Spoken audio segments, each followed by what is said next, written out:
ಸಂದೇಶ ಸಂಸ್ಕೃತಿ ಹಾಗೂ ಶಿಕ್ಷಣ ಪ್ರತಿಷ್ಠಾನದ ಸಂದೇಶ ರೇಡಿಯೋ ಪ್ರಸ್ತುತಪಡಿಸುತ್ತದೆ ಸೋಮವಾರದ ವಿಶೇಷ ಕಾರ್ಯಕ್ರಮ ಆರೋಗ್ಯ ಸಂದೇಶ. ಇಂದಿನ ಆರೋಗ್ಯ ಸಂದೇಶದಲ್ಲಿ ಮಧುಮೇಹ ಕಾಯಿಲೆಯ ಬಗ್ಗೆ ನಮಗೆ ಮಾಹಿತಿಯನ್ನು ನೀಡಲು ನಮ್ಮ ಜೊತೆ ಇದ್ದಾರೆ ಡಾಕ್ಟರ್ ಶ್ರೀನಾಥ್ ಶೆಟ್ಟಿ. ಡಾಕ್ಟರ್ ಶ್ರೀನಾಥ್ ಶೆಟ್ಟಿ ಅವರು ತಮ್ಮ ಡಾಕ್ಟರ್ ಆಫ್ ಮೆಡಿಸಿನ್ ಪದವಿಯನ್ನು Christian medical college of Vellore ಇಲ್ಲಿಂದ ಪಡೆದಿದ್ದು, ಕಳೆದ ಅನೇಕ ವರ್ಷಗಳಿಂದ ಮಂಗಳೂರಿನ ಕೆಎಂಸಿ ಆಸ್ಪತ್ರೆಯಲ್ಲಿ ಎಂಡೋಕ್ರನಾಲಜಿಸ್ಟ್ ಹಾಗೂ ಡಯಾಬೆಟಾಲಜಿಸ್ಟ್ ಆಗಿ ಸೇವೆಯನ್ನು ಸಲ್ಲಿಸುತ್ತಾ ಇದ್ದಾರೆ. ಡಾಕ್ಟರ್, ನಿಮಗೆ ನಮ್ಮ ಸಂದೇಶ ರೇಡಿಯೋ ಕಾರ್ಯಕ್ರಮಕ್ಕೆ ಪ್ರೀತಿಪೂರ್ವಕವಾದ ಸ್ವಾಗತವನ್ನು ಕೋರುತ್ತೇನೆ. ನಮಸ್ಕಾರ ಡಾಕ್ಟರ್. ನಮಸ್ಕಾರ ಸವಿತಾ ಅವರೇ. ಡಾಕ್ಟರ್, ಇಂದು ನಾವು ಮಧುಮೇಹ ಕಾಯಿಲೆಯ ಬಗ್ಗೆ ನಾವು ನಿಮ್ಮಿಂದ ಕೆಲವೊಂದು ವಿಚಾರಗಳನ್ನು ತಿಳಿಯಲಿದ್ದೇವೆ. ಇದಕ್ಕಿಂತ ಮೊದಲಾಗಿ ಇಂದು ಈ ಮಧುಮೇಹ ಕಾಯಿಲೆ ಸಾಮಾನ್ಯವಾಗಿ ಹೆಚ್ಚಿನ ಕಡೆ ನಾವು ನೋಡ್ತಾ ಇದ್ದೇವೆ. ಬಹುಶಃ ಇದಕ್ಕೆ ಅನೇಕ ಕಾರಣಗಳಿರಬಹುದು. ಹಾಗಾಗಿ ಈ ಕುರಿತು ಜನರಲ್ಲಿ ಜಾಗೃತಿ ಮೂಡಿಸುವ ಅರಿವು ಹಾಗೂ ಇದರ ಒಂದು ಪ್ರಾಮುಖ್ಯತೆಯ ಬಗ್ಗೆ ಸ್ವಲ್ಪ ನಮಗೆ ಮೊದಲನೇದಾಗಿ ಇವತ್ತಿನ ಈ ಒಂದು ಸಂದರ್ಶನದಲ್ಲಿ ಹೇಳ್ತೀರಾ? ಸೊ ಡಯಾಬಿಟೀಸ್ ಅಥವಾ ಮಧುಮೇಹ ಕಾಯಿಲೆ ಇದು ಮುಂಚೆ ತುಂಬ ಕಮ್ಮಿ ಇತ್ತು. ಹೌದು. ಬಟ್ ಇತ್ತೀಚೆಗೆ ನೀವು ಲಾಸ್ಟ್ 10-15 ವರ್ಷದಲ್ಲಿ ನೋಡಿದರೆ ತುಂಬ ಜಾಸ್ತಿ ಆಗಿದೆ. ಇನ್ಫ್ಯಾಕ್ಟ್ ಎಲ್ಲ ಫ್ಯಾಮಿಲಿಯಲ್ಲಿ ಒಬ್ಬರು ಫ್ಯಾಮಿಲಿ ಮೆಂಬರ್ ಪಾಸಿಟಿವ್ ಇರ್ತಾರೆ. ಸೊ ಇದಕ್ಕಾಗಿ ಏನು ಮಾಡಬೇಕು, ಏನು ಮಾಡಬಾರ್ದು ಅಂತ ಪಬ್ಲಿಕ್ ಅವೇರ್ನೆಸ್ಸಿಗೋಸ್ಕರ November 14th is declared as diabetes day. So ಯಾಕೆ November 14th? ಸೊ ಒಂದು ನಿಮ್ಮ ನೆಹರೂದು ಬರ್ತಡೆ, ಇನ್ನೊಂದು ಏನಂದರೆ ಈ ಡಯಾಬಿಟೀಸ್ಗೆ ಟ್ರೀಟ್ಮೆಂಟ್ ಯಾವುದು? ಟ್ಯಾಬ್ಲೆಟ್ ಮತ್ತು ಇನ್ಸುಲಿನ್. ಸೊ ಇನ್ಸುಲಿನನ್ನು ಫಸ್ಟ್ ಕಂಡುಹಿಡಿದವರು ಮತ್ತು ನೋಬೆಲ್ ಪ್ರೈಸ್ ಪಡೆದವರು ಬ್ಯಾಂಟಿಂಗ್ ಆ್ಯಂಡ್ ಬೆಸ್ಟ್ ಸಿಕ್ಕಿದ್ದು. ಸೊ ಬ್ಯಾಂಟಿಂಗ್ ಅವ್ರದ್ದು ಬರ್ಡೇ November 14th. ಸೊ ಅದಕ್ಕೆ ಈ 14th every year world diabetes day ಅಂತ ಸೆಲೆಬ್ರೇಟ್ ಮಾಡ್ತಾರೆ. So this is by WHO. So the idea is that ನಮ್ಮೆಲ್ಲರಿಗೆ ಡಯಾಬಿಟೀಸ್ ಏನು, ಹೇಗೆ ಬರುತ್ತೆ, ಏನು ಮಾಡಬೇಕು, ಏನು ತಪ್ಪು ಮಾಡ್ತಾ ಇದ್ದೀವಿ, ಸೊ ಲಕ್ಷಣಗಳೇನು, ಇದೆಲ್ಲ ಗೊತ್ತಾಗಬೇಕಂತ ನಮ್ಮ ಐಡಿಯಾ. ಓಕೆ. ಬಹುಶಃ ಪ್ರತಿ ವರ್ಷ November 14 ಈ ಒಂದು ವರ್ಲ್ಡ್ ಡಯಾಬಿಟಿಕ್ ಡೇ, ಇದರ ಮೂಲಕ ಜನಸಾಮಾನ್ಯರಿಗೆ ಡಯಾಬಿಟಿಕ್ ಬಗ್ಗೆ ಅರಿವು ಮೂಡಿಸುವಂಥ ಕೆಲಸವನ್ನು ತಾವು KMC ವತಿಯಿಂದ ಕೂಡ ಸಾಕಷ್ಟು ಕಾರ್ಯಕ್ರಮಗಳ ಮೂಲಕ ಮಾಡ್ತಾ ಇದ್ದೀರಿ. ಅದರ ಒಂದು ಅಂಗವಾಗಿ ಇಂದು ನಮ್ಮ ಸಂದೇಶ ರೇಡಿಯೋ ಕಾರ್ಯಕ್ರಮದಲ್ಲಿ ತಾವೊಂದು ಮಾಹಿತಿ ಕಾರ್ಯಕ್ರಮವನ್ನು ನಡೆಸ್ತಾ ಇದ್ದೀರಿ.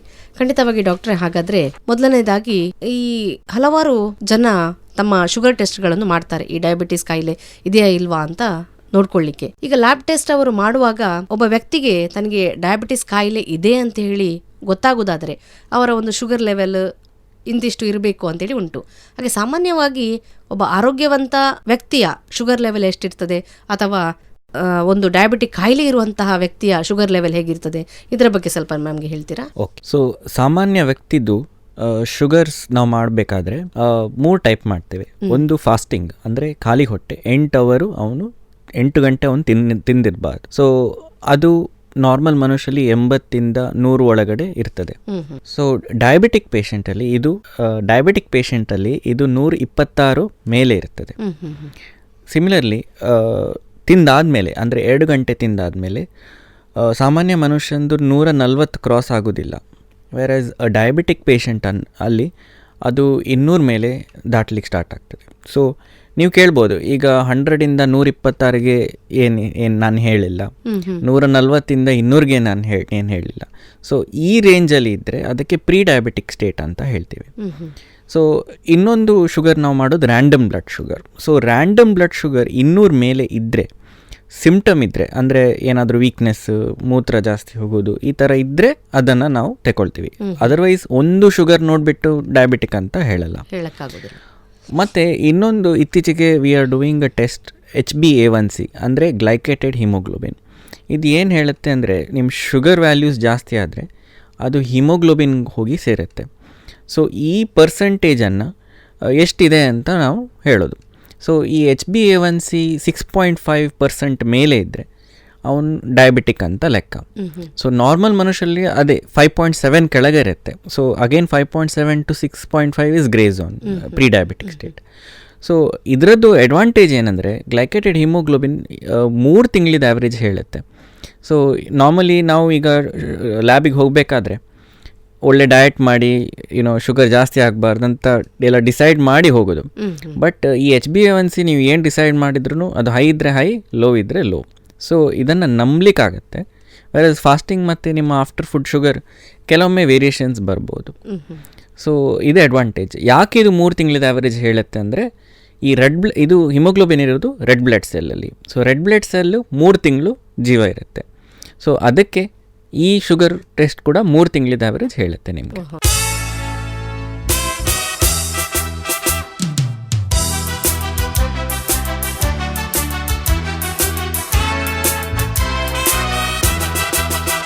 ಡಾಕ್ಟರ್, ಈಗ ಸಾಮಾನ್ಯವಾಗಿ ಅವರ ಒಂದು ವ್ಯಕ್ತಿಯ ಕುಟುಂಬದಲ್ಲಿ ಅವರ ತಂದೆಗ ಅಥವಾ ಯಾರಿಗಾದರೂ ಮನೆಯಲ್ಲಿ ತಾಯಿಗ ಅಥವಾ ಅವರ ಅಜ್ಜಂದಿರಿಗೆ, ಹೀಗೆ ಯಾರಿಗಾದರೂ ಹಿರಿಯರಿಗೆ ಡಯಾಬಿಟಿಸ್ ಇದ್ದರೆ ಅವರ ನಂತರದವರಿಗೆ, ಅವರ ಮಕ್ಕಳಿಗೆ ಇರ್ಬೋದು ಅಥವಾ ಮತ್ತೆ ಇತರರಿಗೆ, ಕುಟುಂಬದ ಇತರ ಸದಸ್ಯರಿಗೆ ಹೀಗೆ ಡಯಾಬಿಟಿಸ್ ಬರುವಂಥ ಸಾಧ್ಯತೆಗಳು ಉಂಟಾ? ಅಥವಾ ಒಂದು ವೇಳೆ ಡಯಾಬಿಟಿಸ್ ಬರದ ಹಾಗೆ ಅವರು ಏನು ಮಾಡ್ಬೋದು? ಸೊ ಒಳ್ಳೆ ಕ್ವೆಶನ್ ಅನ್ನು ಕೇಳಿದ್ರಿ. ಸೊ ಸಾಮಾನ್ಯವಾಗಿ ನಾವು ನೋಡುವಂಥ ಡಯಾಬಿಟಿಸ್ ಟೈಪ್ 2 ಡಯಾಬಿಟಿಸ್. ಸೊ ಇದು ಪಾರಂಪರಿಕ ಬರುವಂಥ ಕಾಯಿಲೆ. ಅಂದರೆ ನಿಮ್ಮ ತಂದೆ ತಾಯಿಗಿದ್ದರೆ ನಿಮಗೆ ಬರುವ ಚಾನ್ಸ್ ಜಾಸ್ತಿ, ಬರಲೇಬೇಕಂತ ಇಲ್ಲ. ಮತ್ತು ಈ ಥರ ಇದ್ದರೆ ನೀವು ಎಷ್ಟು ಬೇಗ ಅದನ್ನು ಕಂಡುಹಿಡಿತೀರಿ ಅಷ್ಟು ಅದನ್ನು ಸರಿಪಡಿಸ್ಬೋದು. ಸೊ ರೆಗ್ಯುಲರ್ ಸ್ಕ್ರೀನಿಂಗ್ ಅಂತ ಮಾಡ್ತೀವಿ. ಸೊ ಯಾರಾದರೂ ಮನೆಯಲ್ಲಿ ಶುಗರ್ ಇದ್ದರೆ, ನೀವು ಅವರ ಫ್ಯಾಮಿಲಿ ಮೆಂಬರ್ ಇದ್ದರೆ 40 ವರ್ಷ ಆದಮೇಲೆ ವರ್ಷಕ್ಕೊಮ್ಮೆ ಶುಗರ್ ಟೆಸ್ಟ್ ಮಾಡಿಸ್ಬೇಕು. ಮತ್ತು ಇನ್ನೊಂದೇನೆಂದರೆ, ಮಧ್ಯದಲ್ಲಿ ಎನಿ ಟೈಮ್ ಈಗ ಯೂರಿನ್ ಜಾಸ್ತಿ ಹೋಗೋದು, ತುಂಬ ವೀಕ್ನೆಸ್ ಆಗೋದು, ಅಥವಾ ಏನಾದರೂ ಇನ್ಫೆಕ್ಷನ್ ಬರೋದು, ಸರಿಯಾಗದೇ ಇರೋದು, ಈ ಥರ ಇದ್ದರೆ ಇಮಿಡಿಯೇಟ್ಲಿ ಚೆಕ್ ಮಾಡಬೇಕು. ಸೊ ಇನ್ನೊಂದು ಡಯಾಬಿಟಿಸ್ ಇದೆ ಟೈಪ್ 1. ಸೊ ಟೈಪ್ 1 ತಂದೆ ಇದ್ದರೆ ಮಕ್ಕಳಿಗೆ ಬರಬೇಕಂತ ಏನಿಲ್ಲ. ಸೊ ಅದರಲ್ಲಿ ನಿಮ್ಮ ಅಷ್ಟು ಜಾಗ್ರತೆ ಮಾಡಬೇಕಂತ ಇಲ್ಲ. ಇನ್ನೊಂದೇನೆಂದರೆ, ಈಗ ತಂದೆ ತಾಯಿಗಿದ್ದರೆ ನಮಗೆ ಬರುವ ರಿಸ್ಕ್ ಜಾಸ್ತಿ, ನಾರ್ಮಲ್ ಪಾಪ್ಯುಲೇಷನ್ಗಿಂತ 2-3 ಪಟ್ಟು ಜಾಸ್ತಿ. ಸೊ ಏನು ಮಾಡಬೇಕು? ಸೊ ಏನು ಮಾಡಬೇಕಂದ್ರೆ, ನಮ್ಮ ಲೈಫ್ ಸ್ಟೈಲನ್ನು ಚೆನ್ನಾಗಿ ಇಟ್ಕೊಳ್ಬೇಕು. ಅಂದರೆ ಅಟ್ಲೀಸ್ಟ್ ಅರ್ಧ ಗಂಟೆ ವಾಕಿಂಗ್ ಅಥವಾ ಶಟಲ್, ಸಮ್ ಎಕ್ಸಸೈಸ್. ಫುಡ್ ತಿನ್ನಬೇಕಾದ್ರೆ ತುಂಬ ಆಯಿಲಿ ಐಟಮ್ಸು ಅಥವಾ ತುಂಬ ಕಾರ್ಬೋಹೈಡ್ರೇಟ್ಸ್ ಇರುವಂಥದ್ದು, ಈಗ ಚೀಸು, ಬರ್ಗರ್ ಇಂಥದ್ದೆಲ್ಲ, ಅಥವಾ ಸಾಫ್ಟ್ ಡ್ರಿಂಕ್ಸ್ ಇಂಥದ್ದೆಲ್ಲ ಅವಾಯ್ಡ್ ಮಾಡಬೇಕು. ಸೊ ಈ ಥರ ನೀವು ಸ್ವಲ್ಪ ಹೆಲ್ದಿ ಲೈಫ್ ಸ್ಟೈಲ್ ಇಟ್ಕೊಂಡ್ರೆ ಡಯಾಬಿಟೀಸ್ ಬರೋದನ್ನು ತಪ್ಪಿಸ್ಬೋದು. ಬಟ್ ಪೇರೆಂಟ್ಸಿಗುಂಟು, ನೀವು ಆರಾಮಲ್ಲಿ ಇದ್ದರೆ ಒಂದು ಸಲ ಬಂದರೆ ಡಯಾಬಿಟಿಸ್ ಹೋಗಲ್ಲ. So that is why family history ಇದ್ದರೆ ನೀವು ಇನ್ನೂ ಜಾಗ್ರತೆ ಮಾಡಬೇಕು.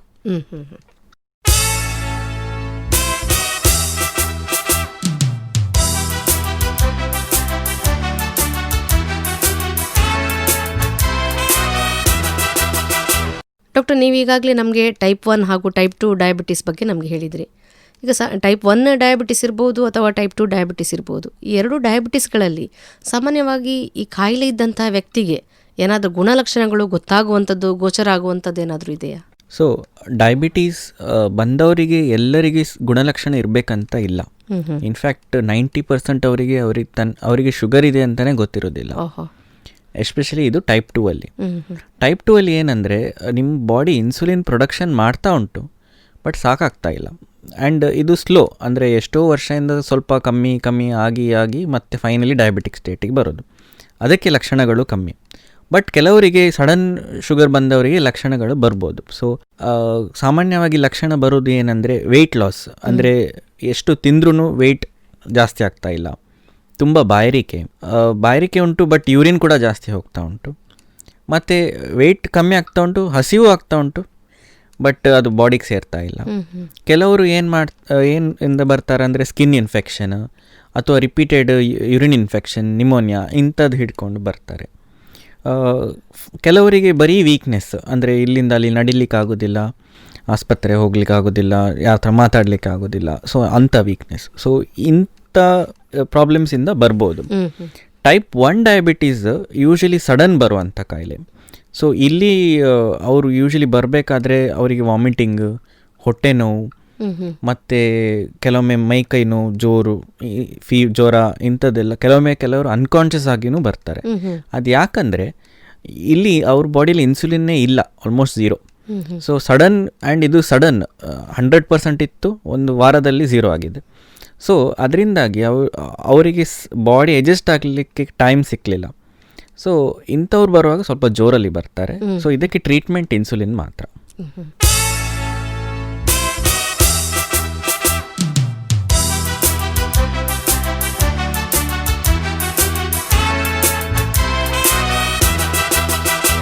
ಡಾಕ್ಟರ್, ಈಗ ನೀವು ಹೇಳಿದ ಹಾಗೆ ಗುಣಲಕ್ಷಣಗಳು ಇರಬಹುದು, ಇರದೇ ಇರಬಹುದು ಅಂತ ಕೂಡ ನೀವು ಹೇಳಿದ್ರಿ. ಇದರ ಜೊತೆಯಲ್ಲಿ ನಾವು ಕೆಲವೊಮ್ಮೆ ಕೇಳ್ತೇವೆ, ನನಗೆ ಲೋ ಶುಗರ್ ಇದೆ, ಹೈ ಶುಗರ್ ಇದೆ, ಅದು ಯಾವುದು ಜಾಸ್ತಿ ರಿಸ್ಕಿ ಅಂತ ಹೇಳುವಂಥದ್ದು ಕೂಡ ಬೇರೆ ಬೇರೆ ರೀತಿಯಲ್ಲಿ ಜನ ಮಾತಾಡ್ತಾರೆ. ಹಾಗಾಗಿ ಈ ಒಂದು ದೃಷ್ಟಿಯಿಂದ ನಾವು ಕೇಳೋದು, ಇದರ ಬಗ್ಗೆ ಸ್ವಲ್ಪ ನಮಗೆ ಹೆಚ್ಚು ವಿವರವಾಗಿ ಹೇಳ್ತೀರಾ? ಓಕೆ. ಸೊ ನಮ್ಮ ಬಾಡಿ ಶುಗರನ್ನು 80 to 140 ರೇಂಜಲ್ಲಿ ಇಡುವ ಪ್ರಯತ್ನ ಮಾಡ್ತದೆ. ಸೊ ಅದು ತಪ್ಪುವಾಗ ಡಯಾಬಿಟಿಸ್ ಬರೋದು. ಸೊ ನಿಮ್ಮ ಮೆಡಿಸಿನ್ಸ್ ಕೊಡಬೇಕಾದ್ರೆ ಅಥವಾ ಡಯಟ್ ಎಕ್ಸಸೈಸ್ ಮಾಡುವಾಗ ನಿಮ್ಮ ಗೋಲ್ ಏನಂದರೆ ಅದೇ ರೇಂಜಲ್ಲಿ ಬರಬೇಕು. ಬಟ್ ಬಾಡಿಯಷ್ಟು ಒಳ್ಳೆಯದು ನಾವು ಮಾಡಲಿಕ್ಕೆ ಆಗೋದಿಲ್ಲ. ಸೊ ನಮ್ಮ ಗೋಲ್ ಏನಂದರೆ 80ಇಂದ 160 ರೇಂಜಿಗೆ ಇರಬೇಕು. ಸೊ 80ಇಂದ ಕಮ್ಮಿ ಆದರೆ low sugar. So normally danger ಯಾವಾಗಿಂದ ಅಂದರೆ 70ಇಂದ ಕಮ್ಮಿ ಆದರೆ, 55ಇಂದ ಕಮ್ಮಿ ಆದರೆ ತುಂಬ ಡೇಂಜರ್. ಸೊ ಅದು ಇಮಿಡಿಯೇಟ್ ಡೇಂಜರ್. ಅಂದರೆ ಒಬ್ಬ 50 ಇಟ್ಕೊಂಡು ನಡ್ಕೊಂಡು ಹೋದರೆ ಸಡನ್ಲಿ ಅವ್ನು ಬೀಳ್ಬೋದು, ಅನ್ಕಾನ್ಷಿಯಸ್ ಹೋಗ್ಬೋದು, ಕೋಮಾಗೆ ಹೋಗ್ಬೋದು, ಕೆಲವೊಮ್ಮೆ ಲೋ ಶುಗರ್ ಆಗಿ ಹಾರ್ಟ್ ಅಟ್ಯಾಕು ಆಗ್ಬೋದು. So low sugar immediately danger. So low ಶುಗರನ್ನು ನಾವು ಅವಾಯ್ಡ್ ಮಾಡಬೇಕು. ನೆಕ್ಸ್ಟ್ ಕ್ವಶನ್ ಏನಂದರೆ ಹೈ ಶುಗರ್ ಡೇಂಜರ್ ಅಂತ. ಸೊ ಹೈ ಶುಗರು ಡೇಂಜರಸ್, ಯಾಕಂದರೆ ಇನ್ಫೆಕ್ಷನ್ ಬರೋ ಚಾನ್ಸ್ ಜಾಸ್ತಿ, ನಿಮ್ಮ ಕಿಡ್ನಿಗೆ ಪೆಟ್ಟು, ನಿಮ್ಮ ಕಣ್ಣಿಗೆ ಒಳ್ಳೆಯದಲ್ಲ, ನಿಮ್ಮ ಹಾರ್ಟಿಗೆ ಒಳ್ಳೆಯದಲ್ಲ, ನಿಮಗೆ ಸ್ಟ್ರೋಕ್ ಆಗೋ ರಿಸ್ಕ್ ಜಾಸ್ತಿ. ಬಟ್ ಅದು ಇಮಿಡಿಯೇಟ್ಲಿ ಅಲ್ಲ. ಇವತ್ತು 250 ಇದ್ದರೆ ನಾಳೆ ನಿಮಗೆ ಸ್ಟ್ರೋಕ್ ಆಗೋದಿಲ್ಲ. ಇದೆಲ್ಲ 5-10 ವರ್ಷ ಆದಮೇಲೆ. ಸೊ ಶುಗರ್ ಲಾಂಗ್ ಟರ್ಮಲ್ಲಿ ನಿಮ್ಮದು ಆದಷ್ಟು ನಾರ್ಮಲಿಗೆ ಬರಬೇಕು. But short term low sugar ಅಂತೂ ಅವಾಯ್ಡ್ ಮಾಡಬೇಕು. ಸೊ ಇಫ್ ನಿಮಗೆ ಆವಾಗ ಲೋ ಶುಗರ್ ಆಗ್ತಾ ಇದ್ರೆ ಅಂದರೆ ನಿಮ್ಮ ಡಾಕ್ಟರ್ಗೆ ಇಮಿಡಿಯೇಟ್ಲಿ ತೋರಿಸ್ಬೇಕು. ಕೆಲವರು 2 ವೀಕ್ಸಿಂದ ಇರುತ್ತೆ, now and then low sugar ಅಂತ ಅವ್ರು ಡಾಕ್ಟರ್ ನೋಡಿರೋದಿಲ್ಲ. That is very dangerous.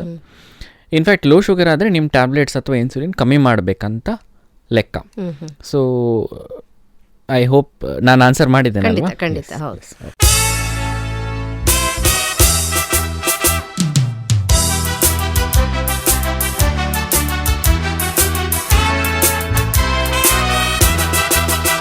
Doctor, ಈಗ ಒಬ್ಬ ವ್ಯಕ್ತಿ ಡಯಾಬಿಟಿಕ್ ಅಂತೇಳಿ ನಮಗೆ ಗೊತ್ತಾಯಿತು.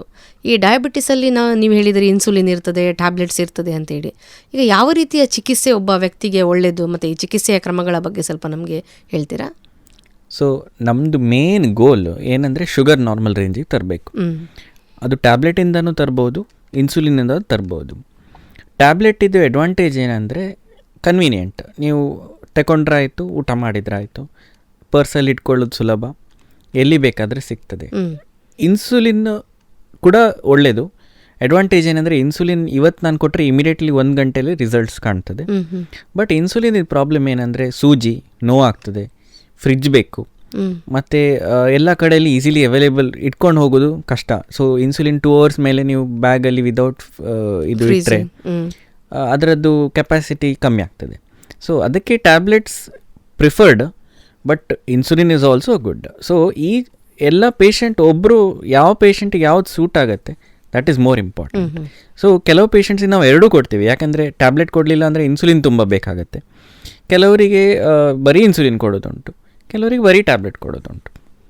ಹಾಗೆ ಇನ್ಸುಲಿನ್ ಮತ್ತು ಟ್ಯಾಬ್ಲೆಟ್ ಎರಡೂ ಕೂಡ ಒಬ್ಬ ವ್ಯಕ್ತಿಯ ದೇಹದ ಒಂದು ರಚನೆಯನ್ನು ನೋಡಿಕೊಂಡು ಮತ್ತು ಅವರಿಗೆ ಯಾವುದು ಒಳ್ಳೇದಂತೇಳಿ ನೋಡಿಕೊಂಡು ನೀವು ಕೊಡ್ತೀರಿ. ಸಾಮಾನ್ಯವಾಗಿ ನಾವು ಏನು ಮಾಡೋದಂದರೆ ಸ್ಟಾರ್ಟಿಂಗ್ ಕೊಡಬೇಕಾದ್ರೆ ಟ್ಯಾಬ್ಲೆಟ್ ಕೊಡ್ತೀವಿ. ಕೆಲವೊಮ್ಮೆ ಟ್ಯಾಬ್ಲೆಟ್ ಸಾಕಾಗೋದಿಲ್ಲ, ಸೊ ಆವಾಗ ವಿ ಆ್ಯಡ್ ಇನ್ಸುಲಿನ್. ಸೊ ಎಷ್ಟೋ ಜನ ನನ್ನ ಹತ್ರ ಕೇಳ್ತಾರೆ, ಸರ್ ಟ್ಯಾಬ್ಲೆಟ್ ಒಳ್ಳೇದಾ ಇನ್ಸುಲಿನ್ ಒಳ್ಳೇದಲ್ಲ? ಸೊ ಎರಡೂ ಒಳ್ಳೆಯದು, ಯಾಕೆ ಕೊಟ್ವಿ, ಗೋಲ್ ಏನು, ಅದು ಮೋರ್ ಇಂಪಾರ್ಟೆಂಟ್. ಹೌದು.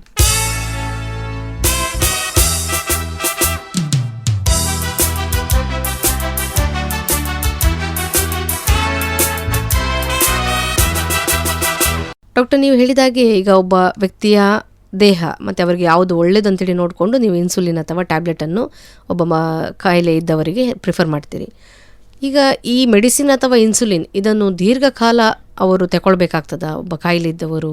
ಯಾಕಂತೇಳಿದರೆ ಕೆಲವರಿಗೆ ಒಂದು ಆಲೋಚನೆ ಇರ್ತದೆ, ನಾವು ದೀರ್ಘಕಾಲ ಯಾವುದೇ ಒಂದು ಮೆಡಿಸಿನನ್ನು ತಗೊಳ್ಳೋದ್ರಿಂದ ತನ್ನ ದೇಹದ ಇತರ ಅಂಗಗಳಿಗೆ ಆಗಿರ್ಬೋದು, ಕಿಡ್ನಿ ಅಥವಾ ಹಾರ್ಟ್ ಅಥವಾ ಬೇರೆ ಬೇರೆ ಅಂಗಗಳಿಗೆ ತೊಂದರೆ ಆಗ್ತದೆ ಇದರಿಂದ ಅಂತ ಹೇಳಿ. ಹೀಗೆ ಅವರು ಹೆಚ್ಚಾಗಿ ಈ ಮೆಡಿಸಿನ್ಗಳನ್ನು ಅವಾಯ್ಡ್ ಮಾಡಲಿಕ್ಕೆ ನೋಡ್ತಾರೆ. ಈ ಬಗ್ಗೆ ನೀವೇನು ಹೇಳ್ತೀರಾ? Okay, so very nice question. So ತುಂಬ ಜನ ಬಂದ ಕೂಡಲೇ ಹೇಳ್ತಾರೆ, ಸರ್ ಇದು ಇವತ್ತು 1 ತಿಂಗಳಿಗೆ ತಗೊಂಡ್ರೆ ಸಾಕಾ ಅಥವಾ ಲೈಫ್ ಲಾಂಗ್ ಬೇಕಾ ಅಥವಾ ಬಿಡ್ಬೋದಾ? ಸೊ ರೋಗಗಳನ್ನು ನಾವು ಮೆಡಿಕಲ್ ಸೈನ್ಸಲ್ಲಿ 2 ಟೈಪಿಗೆ ಡಿವೈಡ್ ಮಾಡ್ತೀವಿ, ಎಕ್ಯೂಟ್ ಇನ್ನೊಂದು ಕ್ರಾನಿಕ್. ಎಕ್ಯೂಟ್ ಅಂದರೆ ಈಗ ಡೆಂಗು, ಮಲೇರಿಯಾ ಅಥವಾ ಈಗ ಕೊರೋನಾ, ಅದು ಬಂತು, ಅದ್ರ ಕೆಲಸ ಮಾಡಿತ್ತು, ಹೋಯಿತು, ಡೇಂಜರ್ ಆ ಟೈಮಿಗೆ, ಬಟ್ ಒಂದ್ಸಲ ಹೋದ್ಮೇಲೆ ಏನೂ ಪ್ರಾಬ್ಲಮ್ ಇಲ್ಲ. ವೆರಸ್ ಕ್ರಾನಿಕ್ ಅಂದರೆ ಅದು ಬರೋದು ಸ್ಲೋಲಿ, ಟರ್ಟಲ್ ಥರ, ಅದು ಹೋಗೋದಿಲ್ಲ. ಸೊ ಅಂಥ ಕಾಯಿಲೆ ಯಾವುದಂದರೆ BP, ಶುಗರ್, ಕೆಲವೊಮ್ಮೆ ನಿಮ್ಮ ವಾತದೋಷ, ಕೆಲವೊಮ್ಮೆ ಥೈರಾಯ್ಡ್ ಕಾಯಿಲೆ ಅಂಥದ್ದು. ಸೊ ಇಂಥ ಕಾಯಿಲೆಗೆ ಮೆಡಿಸಿನ್ ಸ್ಟಾಪ್ ಮಾಡಲಿಕ್ಕೆ ಆಗೋದಿಲ್ಲ. ಬಟ್ ತುಂಬ ಒಳ್ಳೆ ಕಂಟ್ರೋಲ್ ಇದ್ದರೆ ನಾವು ಮೆಡಿಸಿನ್ ಕಮ್ಮಿ ಮಾಡ್ಬೋದು. ಎಷ್ಟು ಕಮ್ಮಿ ಮಾಡ್ಬೋದು ಅಂದರೆ, ಕೆಲವರು ಇಷ್ಟು ಒಳ್ಳೆ ಡಯಟ್ ಎಕ್ಸಸೈಸ್ ಮಾಡ್ತಾರೆ, ನಾವು ಟ್ಯಾಬ್ಲೆಟ್ ಸ್ಟಾಪ್ ಮಾಡಲಿಕ್ಕೂ ಆಗುತ್ತೆ. ಬಟ್ ನಾನು ಈ ಥರ ಹೇಳಿದ್ದೇನೆ ಅಂದರೆ ಎಲ್ಲರೂ ಸ್ಟಾಪ್ ಮಾಡಲಿಕ್ಕೆ ಹೋಗಬೇಡಿ, ಆ ಪೇಷಂಟ್ ಮೇಲೆ ಇರೋದು. ಸೊ ಇನ್ನೊಂದು ಏನಂದರೆ, ಈಗ ಒಬ್ಬನಿಗೆ ಇವತ್ತು ಶುಗರ್ ಉಂಟಂತ ಗೊತ್ತಾಯಿತು, ಅವನು ಲಾಸ್ಟ್ 6 ತಿಂಗಳು ಸರಿ ತಿಂದಿದ್ದಾನೆ, ವೆಯ್ಟು ಜಾಸ್ತಿ ಆಗಿದೆ. ಸೊ ಇಂಥ ಪೇಷಂಟ್ ಈಗ ನೆಕ್ಸ್ಟ್ 6 ತಿಂಗಳಲ್ಲಿ ಒಳ್ಳೆ ಡಯಟ್ ಅಥವಾ ಒಳ್ಳೆ ಎಕ್ಸಸೈಸ್ ಮಾಡಿ ವೆಯ್ಟು ಕಮ್ಮಿ ಮಾಡಿದರೆ ಅವರ ಮೆಡಿಸಿನ್ ಸ್ಟಾಪ್ ಮಾಡಲಿಕ್ಕೆ ಆಗ್ತದೆ ನಮಗೆ. ಬಟ್ 5-10 ವರ್ಷ ಶುಗರ್ ಇಟ್ಕೊಂಡು ಅದು ಕಂಟ್ರೋಲಲ್ಲಿ ಇಲ್ಲ ಆ್ಯಂಡ್ ಸಡನ್ಲಿ ನಮ್ಮ ಹತ್ರ ಬಂದು ಸರ್ ಸ್ಟಾಪ್ ಮಾಡಿ ಅಂದರೆ ನಮಗೆ ಮಾಡಲಿಕ್ಕೆ ಆಗೋದಿಲ್ಲ. ಯಾಕಂದರೆ 5-10 ವರ್ಷದಲ್ಲಿ ನಿಮ್ಮ ಬಾಡಿದು ಕೆಪಾಸಿಟಿ ಕಮ್ಮಿ ಆಗಿರ್ತದೆ. ಆವಾಗ ನೀವು ಒಳ್ಳೆ ಡಯಟ್ ಎಕ್ಸಸೈಸ್ ಮಾಡಿದರೆ ಮೆಡಿಸಿನ್ ಕಮ್ಮಿ ಆಗ್ಬೋದು, ಬಟ್ ಸ್ಟಾಪ್ ಮಾಡಲಿಕ್ಕೆ ಆಗಲ್ಲ. ಮತ್ತು ಮುಂಚೆ ನಮ್ಮಲ್ಲಿ ಹೇಳ್ತಾ ಇದ್ರು ಡಯಾಬಿಟೀಸ್ ಹೋಗೋದೇ ಇಲ್ಲ ಅಂತ, ಬಟ್ ಇತ್ತೀಚೆಗೆ ವಿ ಆರ್ ಸೀಯಿಂಗ್ ರೆಮಿಷನ್ ಅಂದರೆ ಟೆಂಪರರಿ ಕ್ಯೂರ್. ಅಂದರೆ ಇವತ್ತು ಡಯಾಬಿಟೀಸ್ ಗೊತ್ತಾಯಿತು, ಒಂದು 3 months 6 months without medicine manage ಮಾಡಲಿಕ್ಕೆ ಆಗ್ತದೆ, ಮತ್ತು ಪುನಃ ಅದು ಬರ್ತದೆ. ಸೊ ಈ ಟೆಂಪರರಿ ಕ್ಯೂರಿಗೆ ರೆಮಿಷನ್ ಅಂತ ಹೇಳ್ತೀವಿ. ಸೊ ರೀಸೆಂಟ್ಲಿ ನಾವು ಕೆಲವು ರೆಮಿಷನ್ ನೋಡ್ತಾ ಇದ್ದೀವಿ, but remission is hardly 2 to 5%. ಅಂದರೆ 100 ಜನ ಬಂದರೆ ಒಂದು 2-5 ಜನಕ್ಕೆ ಈ ಥರ ಆಗ್ಬೋದು. ಸೊ ಅದನ್ನು ನಂಬಿ ನಾವು ಮೆಡಿಸಿನ್ ಸ್ಟಾಪ್ ಮಾಡಲಿಕ್ಕೆ ಆಗೋದಿಲ್ಲ.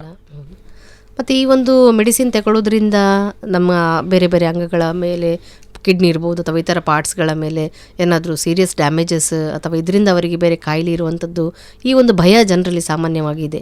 ಈ ಬಗ್ಗೆ ನೀವೇನು ಹೇಳ್ತೀರಾ? ಓಕೆ, ಸೊ ನಾನು ಪ್ರಾಕ್ಟೀಸ್ ಮಾಡಬೇಕಾದ್ರೆ ದಿನದಲ್ಲಿ ಒಂದು 3-4 ಜನ ಇದಕ್ಕೆ ಕೇಳ್ತಾರೆ. ಒಂದು 3-4 ಜನ ಕೇಳ್ತಾರೆ, ಸರ್ ಇನ್ಸುಲಿನ್ ಕೊಟ್ಟಿದ್ರಿ, ಕಿಡ್ನಿಗೆ ಲೋಡ್ ಆಗೋದಿಲ್ವಾ ಅಂತ. ಇನ್ನೊಂದು 3-4 ಜನ ಕೇಳ್ತಾರೆ, ಸರ್ ಟ್ಯಾಬ್ಲೆಟ್ ಇಷ್ಟಿದೆ, ಕಿಡ್ನಿಗೆ ಲೋಡ್ ಆಗೋದಿಲ್ವಾ. ಸೊ ನಾನು ಯೂಶ್ವಲಿ ಅವ್ರ ಹತ್ರ ಕೇಳೋದು, ನೀವು ತಿನ್ನೋದಿಲ್ವ, ಅದು ಕಿಡ್ನಿಗೆ ಲೋಡ್ ಬೀಳೋದಿಲ್ವ. ಸೊ ನಾವು ಏನು ತಿಂತೀವಿ ಅದು ಬೇಕಾದರೆ ಮಾತ್ರ ನಿಮ್ಮ ಇಂಟೆಸ್ಟೈನಿಂದ ಬ್ಲಡ್ಡಿಗೆ ಹೋಗೋದು, ಬ್ಲಡ್ಡಿಂದ ಕಿಡ್ನಿಗೆ ಹೋಗೋದು. ಇನ್ಫ್ಯಾಕ್ಟ್ ಕಿಡ್ನಿದು ಕೆಲಸನೇ ಬೇಡದಿದ್ದ ವಸ್ತುದನ್ನು ಹೊರಗಡೆ ಹಾಕುವಂಥದ್ದು. ಸೊ ಟ್ಯಾಬ್ಲೆಟಲ್ಲಿ ನಿಮ್ಮ ಕಿಡ್ನಿಗೆ ಹಾಳಾಗುವಂಥದ್ದು ಏನಿಲ್ಲ, ಎಸ್ಪೆಷಲಿ ಶುಗರ್ ಟ್ಯಾಬ್ಲೆಟ್ಸ್.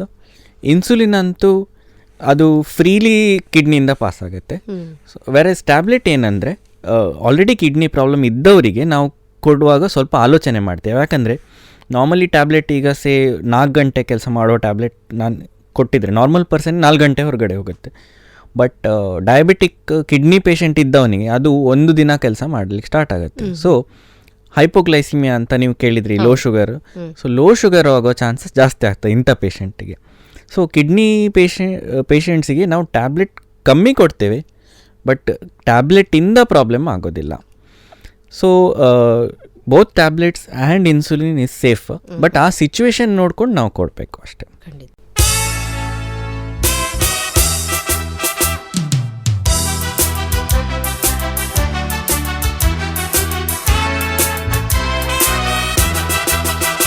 ಡಾಕ್ಟರ್, ಈಗ ಸಾಮಾನ್ಯವಾಗಿ ಡಯಾಬಿಟಿಕ್ ಕಾಯಿಲೆ ಇದ್ದವರಿಗೆ ಹಾಗೂ ಅವರ ಕುಟುಂಬದವರಿಗೆ ಹಲವಾರು ರೀತಿಯ ಅನುಮಾನಗಳು, ಸಂದೇಹಗಳು ಇರ್ತವೆ. ಕೆಲವೊಮ್ಮೆ ಅವರು ಡಾಕ್ಟರ್ ಹತ್ರ ಹೇಳ್ತಾರೆ, ಕೆಲವೊಮ್ಮೆ ಡಾಕ್ಟರ್ಗಳಿಗೆ ಕೂಡ ಸಮಯಾವಕಾಶದ ಕೊರತೆಯಿಂದ ಅವರೆಲ್ಲ ಡೌಟ್ಸ್ಗಳನ್ನು ಕ್ಲಾರಿಫೈ ಮಾಡಲಿಕ್ಕೆ ಆಗಿರಲಿಕ್ಕಿಲ್ಲ. ಸಾಮಾನ್ಯವಾಗಿ ನಾವು ಈ ಬಗ್ಗೆ ಒಂದು ಟಾಕ್ ಇದೆ ಅಂತ ಹೇಳುವಾಗ ನಮ್ಮಲ್ಲಿ ಬಂದಂಥ ಕೆಲವೊಂದು ಪ್ರಶ್ನೆಗಳನ್ನು ನಿಮ್ಮ ಮುಂದೆ ಇಡ್ತಾ ಇದ್ದೇವೆ. ಈ ರೀತಿ ಕೆಲವರು ಕೇಳಿದ್ದಾರೆ, ಈ ಡಯಾಬಿಟಿಕ್ನಿಂದ ಮೈ ಮೇಲೆ ಕೆಂಪು, ಕಪ್ಪು ಇಂತಹ ಒಂದು ಕಲೆಗಳು ಬರ್ತವೆ ಅಂತ ಹೇಳ್ತಾರೆ. ಇದು ಹೌದಾ? ಶುಗರ್ ತುಂಬ ವರ್ಷ ಇದ್ದರೆ ನಿಮ್ಮ ಚರ್ಮಕ್ಕೆ ರಕ್ತ ಸಂಚಾರ ಕಮ್ಮಿ ಆಗ್ತದೆ. ಅದು ಮಾತ್ರ ಅಲ್ಲ, ನಿಮ್ಮ ಚರ್ಮದಲ್ಲಿ ನರ ಅದರದ್ದು ಡೆನ್ಸಿಟಿ ಕಮ್ಮಿ ಆಗ್ತದೆ. ಸೊ ಏನಾಗ್ತದೆ, ನಿಮಗೆ ಏನಾದರೂ ತಾಗಿದರೆ ಗೊತ್ತಾಗೋದಿಲ್ಲ. ಒಂದು ಬೈ ಚಾನ್ಸ್ ತಾಗಿದ್ರೂ ಕೂಡ ಅದರಲ್ಲಿ ಬೇಕಾದಷ್ಟು ರಕ್ತ ಸಂಚಾರ ಇಲ್ಲ. ಸೊ ಸ್ಪಾಟ್ಸ್ ಬರ್ಬೋದು, ಅಲ್ಸರ್ ಆಗ್ಬೋದು, ಅಥವಾ ಸ್ಕಿನ್ ಕಲರ್ ಚೇಂಜ್ ಆಗ್ಬೋದು. ಅದು ಹೀಲಿಂಗ್ ಪ್ರೊಸೆಸ್ ಅಂತ ಹೇಳ್ತೀವಲ್ಲ, ಅದು ಸ್ವಲ್ಪ ಎಬ್ನಾರ್ಮಲ್ ಆಗ್ತದೆ, ಡಿಲೇ ಆಗ್ಬೋದು ಅಥವಾ ಆಗದೇ ಇರ್ಬೋದು. ಸೊ ಇನ್ನೊಂದು ಏನಂದರೆ, ಶುಗರ್ ಜಾಸ್ತಿ ಇದ್ದವರಿಗೆ ಸ್ಕಿನ್ ಇನ್ಫೆಕ್ಷನ್ಸು ಜಾಸ್ತಿ.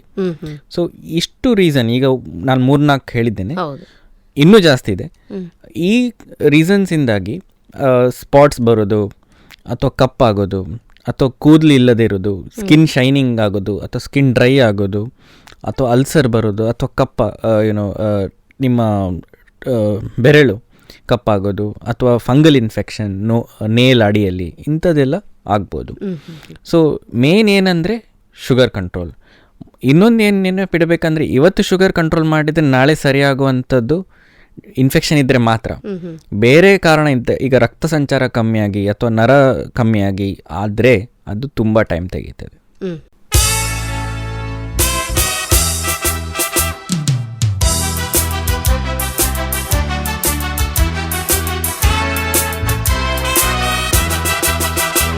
ಡಾಕ್ಟರ್, ಇನ್ನು ಕೆಲವರು ಹೇಳ್ತಾರೆ ಈ ಗಂಡು ನೋವು ಕೆಲವೊಮ್ಮೆ ಬರ್ತದೆ, ಕೈಕಾಲುಗಳಲ್ಲಿ ಬಾವು ಇರ್ತದೆ, ಬಹುಶಃ ನನಗೆ ಈಗ ಶುಗರ್ ಲೆವೆಲ್ ಜಾಸ್ತಿ ಆಗಿದೆಯನ್ನ, ನಾನು ಸಿವಿಯರ್ ಆಗಿ ಡಯಾಬಿಟಿಕ್ ಕಾಯಿಲೆಯಿಂದ ನರಳ್ತಾ ಇದ್ದೇನಾ ಅಂತ ಹೇಳ್ತಾರೆ.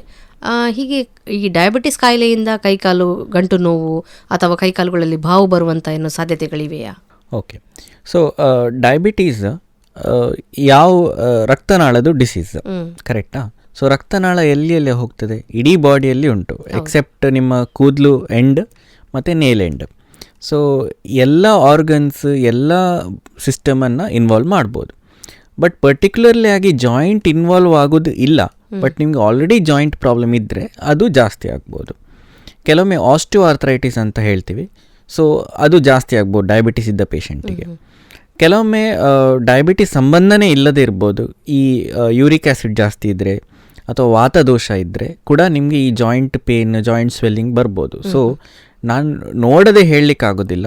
ಸೊ ನಾನು ಏನು ಸಜೆಸ್ಟ್ ಮಾಡೋದಂದರೆ, ಈ ಥರ ನಿಮಗೆ ಪ್ರಾಬ್ಲಮ್ ಇದ್ದರೆ ನಿಮ್ಮ ಡಾಕ್ಟ್ರಿಗೆ ತೋರಿಸಿ ಸಲಹೆ ತಗೊಳ್ಳಿ. ಖಂಡಿತ.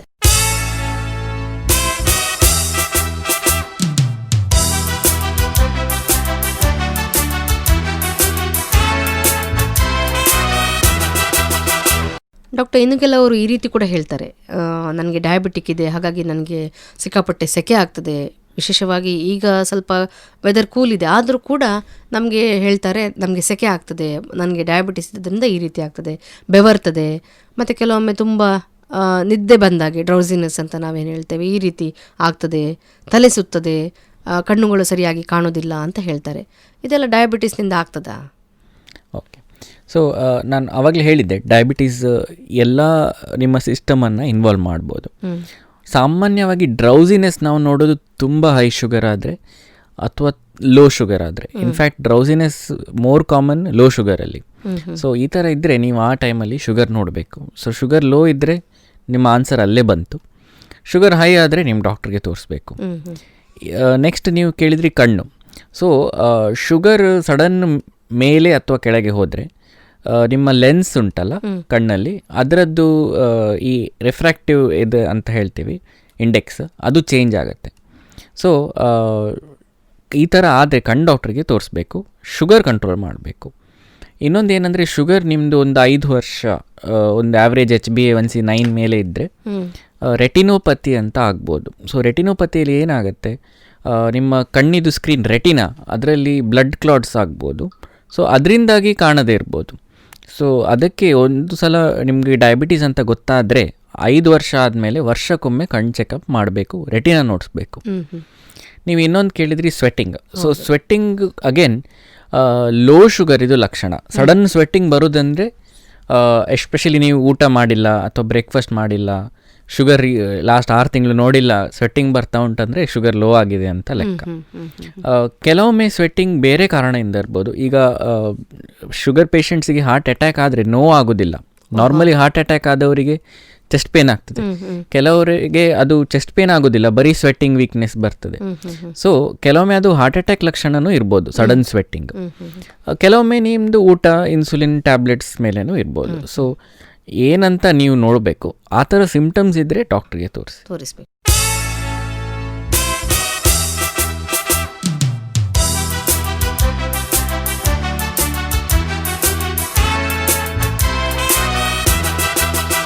ಡಾಕ್ಟರ್, ಇತ್ತೀಚೆಗೆ ಸಾಮಾನ್ಯವಾಗಿ ನಾವು ಕಾಣುವಂಥ ಕಾಯಿಲೆ ಹೃದಯ ರೋಗ ಕೂಡ ಒಂದಿದೆ. ಈ ಡಯಾಬಿಟಿಸ್ ಕಾಯಿಲೆ ಮತ್ತು ಹೃದಯ ರೋಗಕ್ಕೆ ಏನಾದರೂ ಸಂಬಂಧ ಇದೆಯಾ? ಅಂದರೆ ಡಯಾಬಿಟಿಸ್ ಕಾಯಿಲೆ ಇದ್ದವರಿಗೆ ಹೃದಯ ಕಾಯಿಲೆ ಕೂಡ ಜೊತೆಯಲ್ಲಿ ಬರುವಂಥ ಸಾಧ್ಯತೆ ಹೆಚ್ಚಿದೆಯಾ ಅಂತ? ಸೊ ಡಯಾಬಿಟಿಸ್ ಕಾಯಿಲೆ ಇದ್ದವರಿಗೆ ಬ್ಲಡ್ಡಲ್ಲಿ ಕ್ಲಾಟ್ಸ್ ಆಗೋದು ಜಾಸ್ತಿ, ಈ ರಕ್ತನಾಳ ಸಂಚಾರ ಸ್ಟಾಪ್ ಆಗೋದು. ಸೊ ಅದು ನಿಮ್ಮ ಹಾರ್ಟಿಗೆ ಆದರೆ ಹಾರ್ಟ್ ಅಟ್ಯಾಕ್, ನಿಮ್ಮ ಬ್ರೈನಿಗೆ ಆದರೆ ಸ್ಟ್ರೋಕ್. ಸೊ ಆ ಥರನೇ ಕಾಲು ಬೆರಳುಗೆ ಆದರೆ ಗ್ಯಾಂಗ್ರೀನ್. ಸೊ ಈ 3 ಚಾನ್ಸಸ್ಸು ಶುಗರ್ ಪೇಷಂಟ್ಸಿಗೆ ಜಾಸ್ತಿ. ನೆಕ್ಸ್ಟ್ ನೀವು ಕೇಳ್ಬೋದು ಎಷ್ಟು ಜಾಸ್ತಿ ಅಂತ. ಸೊ ನಾರ್ಮಲಿ 2-3 ಪಟ್ಟು ಜಾಸ್ತಿ ನಾರ್ಮಲ್ ಪಾಪ್ಯುಲೇಷನ್ಗಿಂತ. ಈಗ ಒಂದು 50 ವರ್ಷ ಪೇಷಂಟ್ ಡಯಾಬಿಟಿಸ್ ಇಲ್ಲ, ಇನ್ನೊಂದು 50 ವರ್ಷ ಪೇಷಂಟ್ ಡಯಾಬಿಟಿಸ್ ಉಂಟು. ಸೊ ಫಸ್ಟ್ ಪೇಷಂಟಿಂದ ಸೆಕೆಂಡ್ ಪೇಷಂಟ್ ಬರಬೇಕಾದ್ರೆ ಅವನ ರಿಸ್ಕ್ 2-3 ಪಟ್ಟು ಜಾಸ್ತಿ. ಸೊ ಅದಕ್ಕೆ ಇಂಥ ಶುಗರ್ ಪೇಷಂಟ್ಸ್ಗೆ ನಾವು ಕೊಲೆಸ್ಟ್ರಾಲ್ ಚೆಕ್ ಮಾಡೋದು, ಮತ್ತು ಕೆಲವರು ಸ್ಮೋಕ್ ಮಾಡೋರು ಇರ್ತಾರೆ, ಅಂಥವರಿಗೆ ಆಸ್ಪಿರಿನ್ ಕೊಡೋದು, ಲೈಫ್ ಸ್ಟೈಲ್ ಅಂದರೆ ವಾಕಿಂಗ್ ಮಾಡ್ಲಿಕ್ಕೆ ಹೇಳೋದು ಅಥವಾ ಶುಗರ್ ಕಂಟ್ರೋಲ್ ಮಾಡ್ಲಿಕ್ಕೆ ಹೇಳೋದು ಇದೇ ರೀಸನಿಗೆ.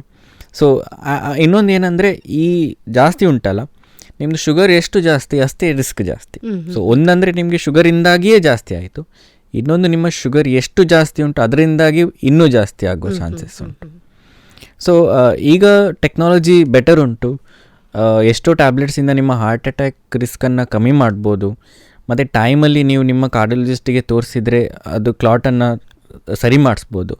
ಸೊ ಥಿಂಗ್ಸ್ ಆರ್ ಬೆಟರ್ 20 ವರ್ಷಕ್ಕಿಂತ ಬ್ಯಾಕ್ ನೋಡಿದರೆ. ಖಂಡಿತವಾಗಿ.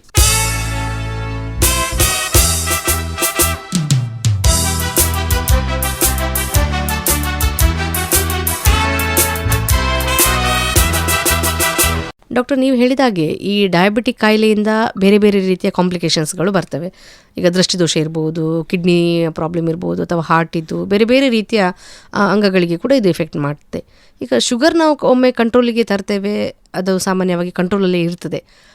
ಈ ಶುಗರ್ ಕಂಟ್ರೋಲಿಗೆ ಬಂದ ನಂತರ ನಮ್ಮ ಏನು ಐಸೈಟಿಗೆ ಏನು ಪ್ರಾಬ್ಲಮ್ ಆಗಿದೆ ಅಥವಾ ಬೇರೆ ಏನು ಪ್ರಾಬ್ಲಮ್ಸ್ ಕಾಂಪ್ಲಿಕೇಶನ್ ಆಗಿದೆ, ಇದನ್ನು ಕೂಡ ನಾವು ಕಂಟ್ರೋಲಲ್ಲಿ ಇಡಲಿಕ್ಕೆ ಸಾಧ್ಯ ಉಂಟಾ? Okay, important question. ಸೊ ಸಾಮಾನ್ಯವಾಗಿ ನಾವು ಕಾಂಪ್ಲಿಕೇಶನ್ಸ್ ನೋಡಬೇಕಾದ್ರೆ 2 ಟೈಪ್ ನೋಡ್ತೀವಿ. ಒಂದು ಮೈಕ್ರೋವ್ಯಾಸ್ಕ್ಯುಲರ್ ಅಂದರೆ ಚಿಕ್ಕ ರಕ್ತನಾಳದಲ್ಲಿ ಡಿಸೀಸ್ ಬರುವಂಥದ್ದು, ಅದು ರೆಟಿನಾ, ಕಿಡ್ನಿ ಮತ್ತು ನಿಮ್ಮ ನರ. ಮತ್ತು ಮ್ಯಾಕ್ರೋವ್ಯಾಸ್ಕ್ಯುಲರ್ ಅಂದರೆ ದೊಡ್ಡ ರಕ್ತನಾಳದಲ್ಲಿ ಪ್ರಾಬ್ಲಮ್ ಆಗೋದು, ಅದು ನಿಮ್ಮ ಹಾರ್ಟು, ಬ್ರೈನ್, ಕಾಲಿದು ಬೆರಳಿಗೆ ರಕ್ತ ಸಂಚಾರ ಇದು. ಸೊ ಈ ಮೈಕ್ರೋವ್ಯಾಸ್ಕ್ಯುಲರ್ ಏನುಂಟು ಅದು ಫಸ್ಟ್ ಬರೋದು. ಸೊ ಸಾಮಾನ್ಯವಾಗಿ ಪೇಷಂಟ್ ನಮ್ಮ ಹತ್ರ ಬರಬೇಕಾದ್ರೆ ಅದು ಮೈಕ್ರೋವ್ಯಾಸ್ಕ್ಯುಲರ್ ತುಂಬ ಉದ್ದ ಹೋಗಿರ್ತದೆ, ಮ್ಯಾಕ್ರೋವ್ಯಾಸ್ಕ್ಯುಲರ್ ಇನ್ನೂ ಬಂದಿರೋದಿಲ್ಲ. ಬಟ್ ಮೈಕ್ರೋವ್ಯಾಸ್ಕ್ಯುಲರ್ ಸ್ಟಾರ್ಟಿಂಗ್ ಸ್ಟೇಜಲ್ಲಿ ನೀವು ಪಿಕಪ್ ಮಾಡಿದರೆ ಅದು ರಿವರ್ಸ್ ಮಾಡ್ಬೋದು. ನೀವು 5-10 ವರ್ಷ ಇಟ್ಕೊಂಡು ಬಂದರೆ ರಿವರ್ಸ್ ಮಾಡ್ಲಿಕ್ಕೆ ಆಗೋದಿಲ್ಲ. ಸೊ ನಾವೇನು ಮಾಡ್ತೀವಿ, ಒಂದು ಪೇಷಂಟ್ ಬಂದ ಕೂಡಲೇ ಈ ಕಿಡ್ನಿ ಎಫೆಕ್ಟ್ ಆಗಿದೆ ಇಲ್ಲ ಅಂತ ನೋಡ್ತೀವಿ. ಸೊ ಏನು ಮಾಡ್ತೀವಿ ಅಂದರೆ ಯೂರಿನ್ ಮೈಕ್ರೋ ಆಲ್ಬುಮಿನ್ ಅಂತ ಒಂದು ಟೆಸ್ಟ್ ಉಂಟು.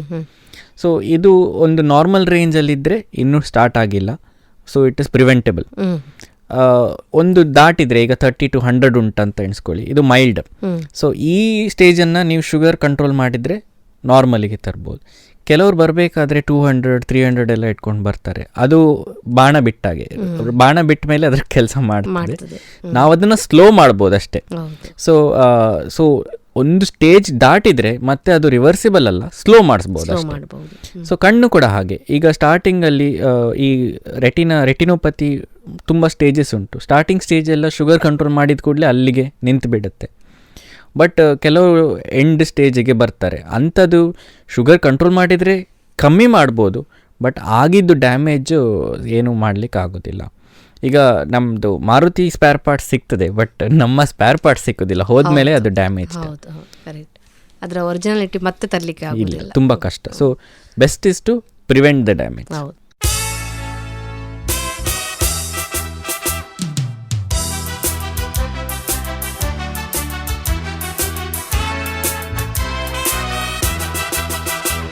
ಡಾಕ್ಟರ್, ಹೆಚ್ಚಾಗಿ ನಾವು ಈಗ ಹೇಳ್ತೇವೆ ಡಯಾಬಿಟಿಸ್ ಬಾರದ ಹಾಗೆ ನಾವು ಜಾಗ್ರತೆ ವಹಿಸುವಂಥದ್ದು ತುಂಬ ಮುಖ್ಯ. ಈಗ ಒಂದು ವೇಳೆ ಕಾಯಿಲೆ ಬಂತು ಅಂತೇಳಿ ಆದರೂ ಕೂಡ ನಾವು ಆಹಾರದ ಬಗ್ಗೆ ಜಾಗ್ರತೆ ಮಾಡಬೇಕು, ಅದರ ಬಗ್ಗೆ ಅರಿವು ಬೇಕು ಅಂತೇಳಿ.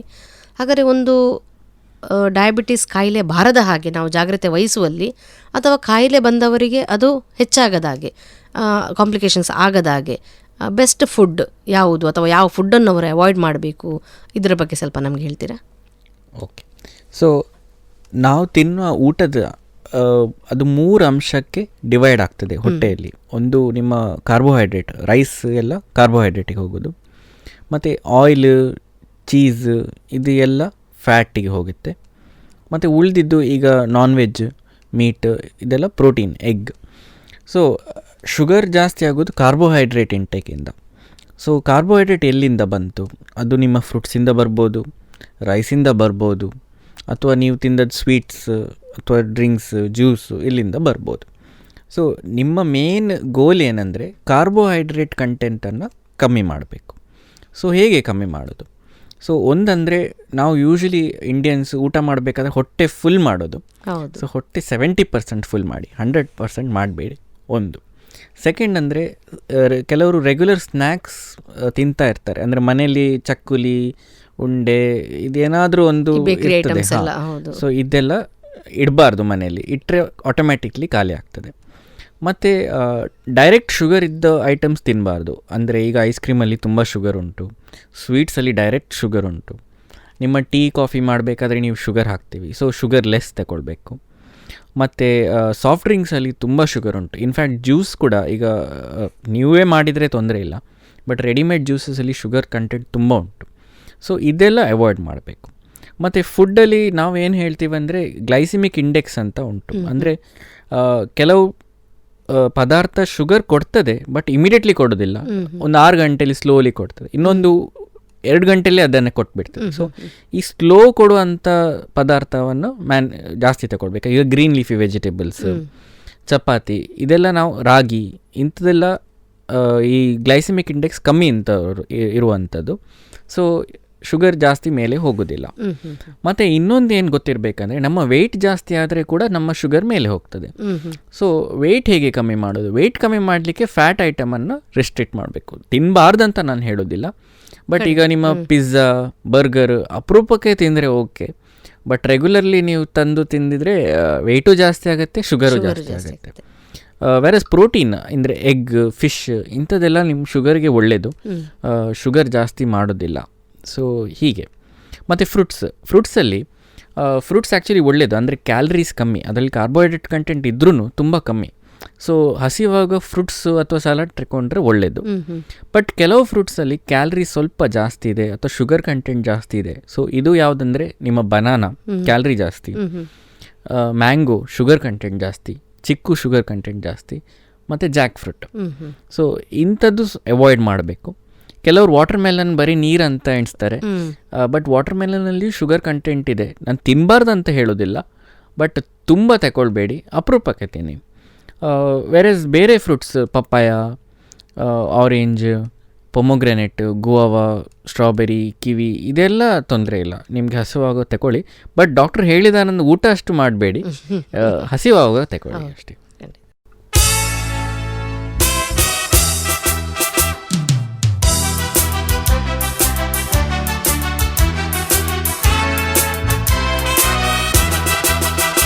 ಡಾಕ್ಟರ್, ನೀವು ಈ ಸಾಮಾನ್ಯವಾಗಿ ಡಯಾಬಿಟಿಕ್ ಪೇಷಂಟ್ಗಳು ಅಥವಾ ನಮಗೆ ಡಯಾಬಿಟಿಸ್ ಬಾರದ ಹಾಗೆ ಬಳಸಬಹುದಾದ ಆಹಾರದ ಬಗ್ಗೆ ನೀವು ಹೇಳಿದ್ರಿ. ಕೆಲವೊಮ್ಮೆ ನಾವು ಕಾಣ್ತೇವೆ ಈ ಡಯಾಬಿಟಿಕ್ ಪೇಷಂಟ್ಗಳು ಹೆಚ್ಚಾಗಿ, ಅಥವಾ ಡಯಾಬಿಟಿಕ್ ಬಾರದ ಹಾಗೆ ಸಾಮಾನ್ಯವಾಗಿ ರಾಗಿ, ಗೋಧಿ ಅಥವಾ ಸಿರಿಧಾನ್ಯಗಳನ್ನು ಬಳಸುವಂಥದ್ದೆಲ್ಲ ನಾವು ಕಾಣ್ತೇವೆ. ಮತ್ತು ಅಷ್ಟೊತ್ತಾಗುವಾಗ ಅವರಿಗೆ ಮತ್ತೆ ಇದು ಫೀಲ್ ಆಗ್ತದೆ, ಏನು ನಮಗೆ ಇದರಿಂದ ಬೇರೆ, ಅದರಲ್ಲಿ ಫೈಬರ್ ಕಂಟೆಂಟ್ ಜಾಸ್ತಿ ಇದೆ, ಮತ್ತೇನಿದೆ, ಇದರಿಂದ ನಮಗೆ ಬೇರೆ ರೀತಿಯ ತೊಂದರೆಗಳಾಗ್ತವೆ, ಈ ರೀತಿ ಅನೇಕ ಡೌಟ್ಸ್ಗಳಿವೆ.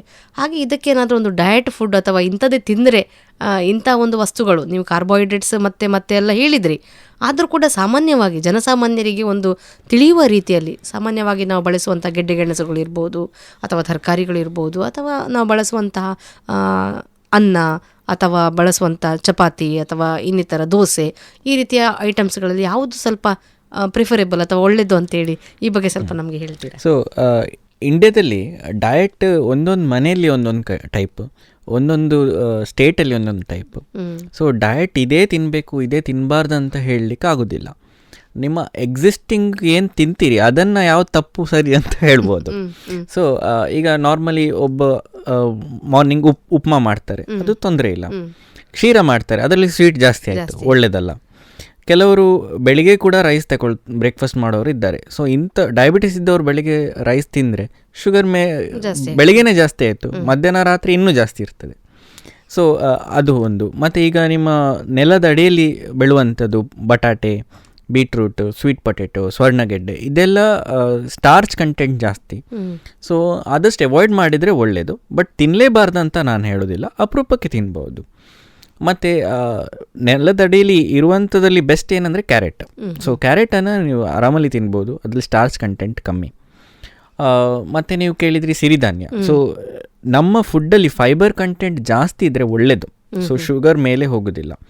ಸೊ ಸಿರಿಧಾನ್ಯದಲ್ಲಿ ಕಾರ್ಬೋಹೈಡ್ರೇಟ್ ಕಮ್ಮಿ, ಫೈಬರ್ ಜಾಸ್ತಿ. ಸೊ ಐಡಿಯಲ್ ಫಾರ್ ಇದು ಡಯಾಬಿಟಿಕ್. ಬಟ್ ಏನಂದರೆ ಅದೇ ತಿಂದರೆ ಏನು ತಿನ್ನಲಿಲ್ಲ ಅಂತ ಅನಿಸ್ತದೆ. So that is the problem.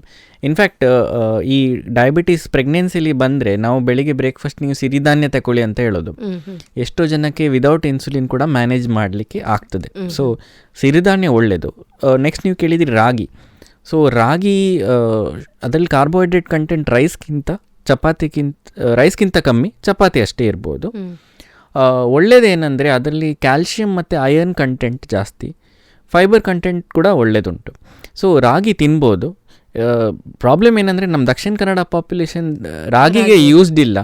In fact ಚಪಾತಿಗೆ ಕೂಡ ನಾರ್ಮಲ್ ಆಗಿ ಯೂಸ್ ಮಾಡೋದಿಲ್ಲ. ಸೊ ಅದಕ್ಕೆ ಸ್ವಲ್ಪ ಪ್ರಾಬ್ಲಮ್ಸ್ ಇರ್ಬೋದು. But otherwise ragi is okay. So it's good. ಮತ್ತು ನೀವೇನು ಕೇಳಿದ್ರಿ ಒಳ್ಳೆಯದು ಸೊಪ್ಪು ತರಕಾರಿ.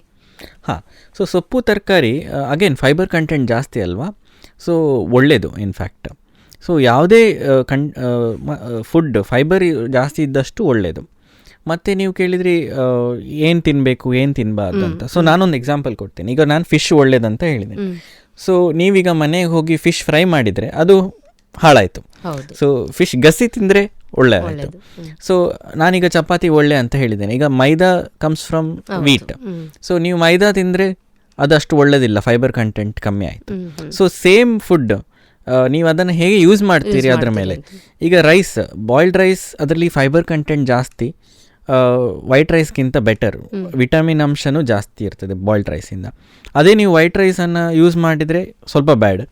ನೀವು ವೈಟ್ ರೈಸನ್ನು ಗೀ ರೈಸ್ ಮಾಡಿಬಿಟ್ರೆ ಇನ್ನೂ ಬ್ಯಾಡ್. ಸೊ ನೀವು ಯಾವುದು ಕುಕ್ ಮಾಡ್ತೀರಿ ಅದು ಹೇಗೆ ಯೂಸ್ ಮಾಡ್ತೀರಿ ಅದ್ರ ಕೂಡ ಇಂಪಾರ್ಟೆಂಟ್. ಮೇನ್ ಏನಂದರೆ ರೈಸ್ ಕ್ವಾಂಟಿಟಿ ಕಮ್ಮಿ ಮಾಡಬೇಕು. ಕೆಲವರು ಬೆಳಿಗ್ಗೆನೂ ದೋಸೆ, ಮಧ್ಯಾಹ್ನನೂ ರೈಸ್, ರಾತ್ರಿನೂ ರೈಸು, ಅಷ್ಟು ನಮ್ಮ ಪ್ಯಾಂಕ್ರಿಯಾಸ್ ಹ್ಯಾಂಡಲ್ ಮಾಡೋದಿಲ್ಲ. ಸೊ ಅದಕ್ಕೆ ನಾವು ರೈಸ್ ಕಂಟೆಂಟ್ ಕಮ್ಮಿ ಮಾಡಿ ಅಂತ ಹೇಳೋದು. ಮತ್ತು ತುಂಬ ಜನ ಹೇಳ್ತಾರೆ, ಸರ್ ಚಪಾತಿ ಒಳ್ಳೆಯದಲ್ಲ ಅಂತ ಹೇಳ್ತಾರೆ, ಯಾರೋ ಸ್ಪೀಚಲ್ಲಿ ಹೇಳಿದರು, ಚಪಾತಿ ತಿನ್ನಬೇಕಾ ಬೇಡ ಅಂತ. ಸೊ ಚಪಾತಿ ಯಾಕೆ ಹೇಳೋದಂದರೆ ಅದರದ್ದು ಗ್ಲೈಸಿಮಿಕ್ ಇಂಡೆಕ್ಸ್ ಕಮ್ಮಿ. ಸೊ ಕ್ಯಾಲ್ರಿ ಕೊಡೋದು ರೈಸ್ ಮತ್ತು ಚಪಾತಿ ಸೇಮ್. ಬಟ್ ನಿಮ್ಮ ಫಾಸ್ಟಿಂಗ್ ಶುಗರ್, ನೀವು ರಾತ್ರಿ ಚಪಾತಿ ತಗೊಂಡು ಫಾಸ್ಟಿಂಗ್ ಶುಗರ್ ಕಮ್ಮಿ ಇರ್ತದೆ. ಫಾಸ್ಟಿಂಗೇ ಕಮ್ಮಿ ಇದ್ದರೆ ಆಫ್ಟರ್ ಬ್ರೇಕ್ಫಾಸ್ಟು ಕಮ್ಮಿ ಇರ್ತದೆ. ಸೊ ದಟ್ ಈಸ್ ವೈ ನಾವು ರೈಸ್ ತಗೊಳ್ಳೋದಾದರೆ ಮಧ್ಯಾಹ್ನ ತಗೊಳ್ಳಿ, ಚಪಾತಿ ಡೆಫಿನೆಟ್ಲಿ ನೈಟಿಗೆ ಮಾಡ್ಕೊಳ್ಳಿ ಅಂತ ಹೇಳೋದು. ಮತ್ತು ಇನ್ನೊಂದು ಏನು ರೀಸನ್ ಅಂದರೆ, ಈಗ ನೀವು ಕುಕ್ ಚೆನ್ನಾಗಿ ಮಾಡಿದ್ರಿ, ರೈಸ್ ತುಂಬ ಹಾಕ್ಕೊಳ್ತೀರಿ, ಅದಕ್ಕೆ ಕ್ವಾಂಟಿಟಿ ಗೊತ್ತಾಗಲ್ಲ. ವೆರಸ್ ಚಪಾತಿ 2-3 ನಿಮಗೆ ಗೊತ್ತಾಯಿತು ಕ್ವಾಂಟಿಟಿ ಕ್ರಾಸ್ ಆಯ್ತು ಅಂತ. So that is one more reason chapati is better. But ನೀವು ವೀಟ್ ದೋಸೆನೂ ಮಾಡ್ಬೋದು, ರಾಗಿ ದೋಸೆನೂ ಮಾಡ್ಬೋದು. ಸೊ ಆಪ್ಷನ್ಸ್ ಬೇರೆ ಬೇರೆ ಇದೆ. ಸೊ ಅದು ನೀವು ಹೇಗೆ ಯೂಸ್ ಮಾಡ್ತೀರಿ ಅದು ಇಂಪಾರ್ಟೆಂಟ್. ಮತ್ತು ಇನ್ನೊಂದಂದರೆ ವೆರೈಟಿ ಇರಬೇಕು. ಈಗ ನಾನು ಕ್ಯಾರೆಟ್ ಒಳ್ಳೇದು ಅಂತ ಹೇಳಿದರೆ ಎಲ್ಲ ದಿನ ಕ್ಯಾರೆಟ್ ಮಾಡಿದರೆ ಆಗೋದಿಲ್ಲ. ಸೊ ವೆರೈಟಿ ಇರಬೇಕು. ಎಷ್ಟು ವೆರೈಟಿ ಇರ್ತದೆ ಅಷ್ಟು ನಿಮ್ಮ ಮಿನರಲ್ ಕಂಟೆಂಟು, ನಿಮಗೆ ಬೇಕಾದ ಸತ್ವ ಸಿಕ್ಕೋದು ಜಾಸ್ತಿ. ಸೊ ರೊಟೇಟ್ ಮಾಡ್ತಾ ಇರಬೇಕು, ಒಂದೇ ತಿನ್ನಬಾರ್ದು. ಮತ್ತು ದಾಲ್ ಇಂಥದ್ದೆಲ್ಲ ಒಳ್ಳೆಯದು. ಯಾಕಂದರೆ ರೈಸಲ್ಲಿ ಯಾವ ಸತ್ವ ಇಲ್ಲ ಅದು ದಾಲಲ್ಲಿ ಉಂಟು, ದಾಲಲ್ಲಿ ಯಾವುದಿಲ್ಲ ಅದು ರೈಸಲ್ಲಿ ಉಂಟು. ಸೊ ಅದು ಕೂಡ ಇಂಪಾರ್ಟೆಂಟ್.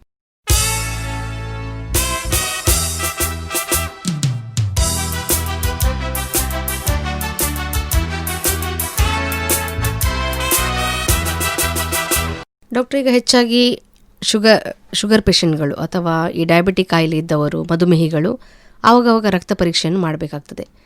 ಈ ರಕ್ತ ಪರೀಕ್ಷೆ ಮಾಡುವಾಗ ಅವರು ಎಷ್ಟು ದಿನಕ್ಕೊಮ್ಮೆ ಮಾಡಬೇಕು ಅಂತ ಹೇಳುವಂಥ ಒಂದು ನಿರ್ದಿಷ್ಟವಾದ ಅವಧಿ ಇದೆಯಾ, ಅಥವಾ ಇದರಲ್ಲಿ ಕೂಡ ಕೆಲವೊಮ್ಮೆ ಅವರು ಖಾಲಿ ಹೊಟ್ಟೆಯಲ್ಲಿ ಟೆಸ್ಟ್ಗಳನ್ನು ಮಾಡುವಂತಿರ್ತದೆ, ಅಥವಾ ಊಟದ ಮೊದಲು ಊಟದ ನಂತರ ಅಂತೇಳಿ ಈ ರೀತಿ ಒಂದು ಟೆಸ್ಟ್ಗಳಿರ್ತವೆ.